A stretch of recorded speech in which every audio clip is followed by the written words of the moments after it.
आदरणीय मेरे प्रिय दोस्तों और भक्तों, आज फिर एक बार सूरदास जी की विरह पदावली का वर्णन करते हुए आज उनकी पदावली संख्या 4 पे आते हैं। दोस्तों, पदावली संख्या 4 का पहले गायन करूंगा और उसके पश्चात उसके अर्थ आपके समक्ष करूंगा। तो दोस्तों, छोटा ही वृत्तांत है, 6-7-8 मिनट में खत्म होने वाला है। अतः आपसे गुजारिश, आपसे विनती, आपसे प्रार्थना है कि बने रहिए इस वृत्तांत के अंत तक। तो दोस्तों, आइए शुरू करते हैं इस वृत्तांत को। चलत जान चितवंत ब्रज जुवती मानव लिखी चितेरे। चलत जानी चितवती ब्रज जुवती मानो लिखी चितेरे। जहाँ सुतहाँ एक टक रह गई फिरत न लोचन फेरे। जहाँ सुतहाँ एक टक रह गई बिरत न लोचन फेरे। बिसर गई गति भांत देह की बिसर गई गति भांति देह की। सुनत न श्रवण निटेरे। बिसर गई गति भांति देह की सुनति न श्रवण निटेरे। मिलजू गई मानो पै पानी निवृत्ति नाही निबेरे। मिलजू गई मानो पै पानी निवृत्ति नाही निबेरे। लागी संग मतंग मत ज्यों घेरत ना कैसे हूँ घेरे। लागी संग मतंग मत ज्यों घेरत ना कैसे हूँ घेरे। सूर प्रेम आशा अंकुश जिय वे नहीं इत उत हेरे। सूर प्रेम आशा अंकुश जिय वे नहीं इत उत हेरे। अब इसका विरह पदावली का अर्थ करते हैं। दोस्तों और भक्तों, सूरदास जी की विरह पदावली गीता प्रेस गोरखपुर द्वारा प्रकाशित पदावली संख्या 4। चलत जान चितवती गुत चलत जान चितवती ब्रज जुवती मानो लिखी चितेरे। मानो लिखी चितेरे। श्याम सुंदर को मथुरा गमन करते हुए, दोस्तों आपको पहले बता चुका हूँ कि कंस का बुलावा आया था और श्याम सुंदर को तलब किया गया था, उनको जाना था। श्याम सुंदर को मथुरा जाते जानकर ब्रज की स्त्रियां ऐसी निष्पद होकर देख रही हैं मानो चित्रकार द्वारा वे चित्रित की गई हैं। दोस्तों, जिसको कहते हैं ना, मूक भाषा में एक दूसरे का मुख देखकर वो कुछ कहना चाहती हैं, लेकिन अपने चेहरे से ही उनका ये इम्प्रेशन, उनका ये वियोग, उनका ये विरह श्याम सुंदर को जाते हुए देखकर बनता है।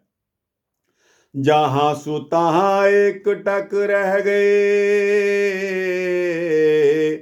फिरत न लोचन फेरे। फिरत न लोचन फेरे। वहीं एक टक देखती स्थिर रह गई और उनके नेत्र हटाने से भी नहीं हट रहे थे। मिल जो गई मानो पै पानी निवृत्ति नाही निबेरे। मिलजू गई मानो पै पानी निवृत्ति नाही निबेरे। उन्हें अपने शरीर की गतिविधि भूल गई और पुकारने पर भी वे कानों से नहीं सुन रही, मानो श्याम सुंदर के साथ दूध में पानी के समान उनका मिलाव यानी कि मिक्सअप हो गई हो, मिल गई हो, जो पृथक करने पर पृथक नहीं हो सकता। लागी संग मतंग मत ज्यों, घिरत न कैसे हूँ घेरे, घिरत न कैसे हूँ घेरे।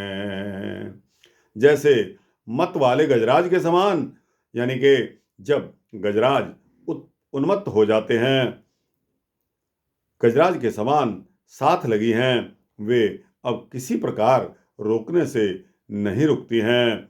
सूर प्रेम आशा अंकुश जिया,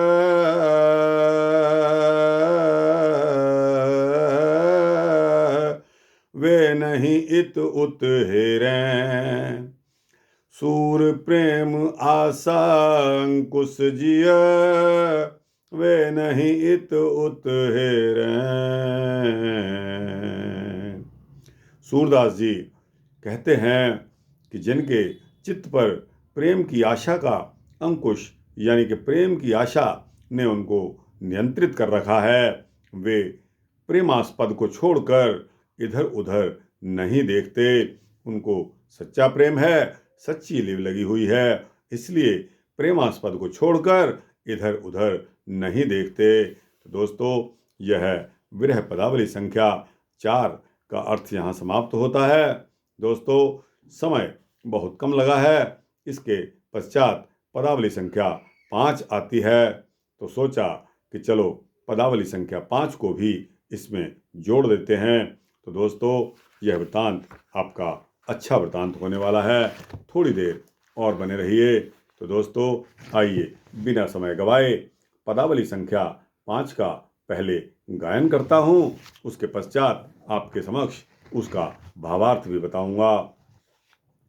अब देख लरी श्याम को मिलनो बड़ी दूर, अब देख लरी श्याम को मिलनो बड़ी दूर। मधुबन चलन कहत हैं सजनी नैनन की मूर, मधुबन चलन कहत हैं सजनी इन नैनन की मूर। अब देख लरी श्याम को मिलनो बड़ी दूर।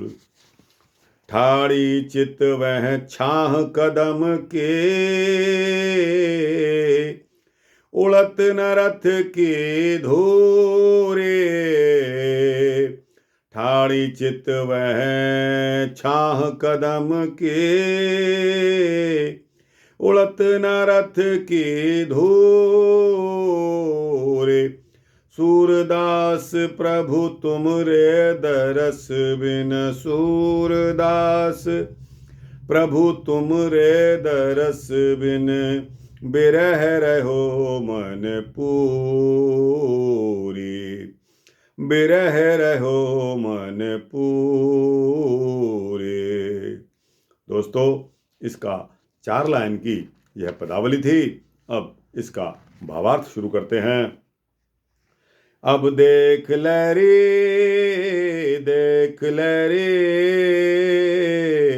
देख लरी श्याम को मिलनो बड़ी दूर। अर्थात सूरदास जी अपने शब्दों में कहते हैं कि एक गोपी कह रही है कि अरे सखी, अब देख ले, श्याम सुंदर का मिलना बड़ा दूर यानी कि बहुत कठिन हो जाता है, हो रहा है। मधुबन चलन कहत है सजनी इन नैनन की मूरी। अर्थात सभी सखी अब इन नेत्रों की संजीवनी श्री कृष्ण मथुरा जाने को कहते हैं। वे सब कदम्ब की छाया में देख रही हैं। ठाड़ी चित वह छाह कदम की, उड़त न रथ की धूर। वे सब कदम की छाया में खड़ी हुई देख रही हैं। अब तो रथ की धूली उड़ती भी नहीं दिखती। सूरदास प्रभु तुमरे दरस बिन बिरह रह्यो मन पूरे। सूरदास प्रभु तुमरे दरस बिन बिरह रह्यो मन पूरे। अर्थात सूरदास जी कहते हैं कि स्वामी, तुम्हारे दर्शन के बिना अब हमारा मन वियोग दुख से संपूर्ण हो रहा है। हमारे मन में दुख ने और वियोग ने संपूर्ण रूप से आकर डेरा डाल लिया है, इसलिए हम बहुत दुखी हैं। तो दोस्तों, यह पदावली संख्या 5 थी, जो छोटी सी थी, 4 लाइन की थी। तो मैंने सोचा कि इसको ही इसके साथ जोड़कर आपको इसका भावार्थ बता दिया जाए। तो दोस्तों, इस प्रकार विरह पदावली का पद संख्या 4 और 5 का भावार्थ संपूर्ण होता है। आपको अच्छा लगा हो तो इसको लाइक और शेयर कीजिए, अपने दोस्तों, मित्रों, भक्तों, जिज्ञासुओं को भेजिए। कमेंट्स बॉक्स में जाकर अपनी राय अवश्य लिखिए। दोस्तों, चैनल को सब्सक्राइब कर देंगे तो आपको इसी तरह के सूक्ष्म भक्ति वृत्तांत मिलते रहेंगे। जय श्री कृष्णा, जय श्री राधे, जय श्री राधे कृष्णा।